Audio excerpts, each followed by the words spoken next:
ఎప్పుడు మొదలైందో తెలుపగల తేదీ ఏదో గుర్తించేందుకు వీలుందా? ప్రణయం ఎవరి హృదయంలో ఎప్పుడు ఉదయిస్తుందో గమనించే సమయం ఉంటుందా? ప్రేమంటే ఏమంటే చెప్పేసి మాటుంటే ఆ మాటకి తెలిసేనా ప్రేమంటే?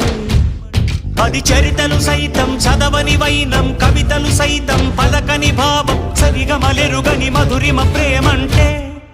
దరిదాటి ఉరకలు వేసే ఏ నదికైనా తెలిసిందా తనలో ఈ ఉరవడి పెంచిన తొలిచిన కేదంటే? సిరిపై రై ఎగిరే వరకు చేనుకు మాత్రం తెలిసిందా తనలో కనిపించే కళలకు తొలి పిలిపేదంటే?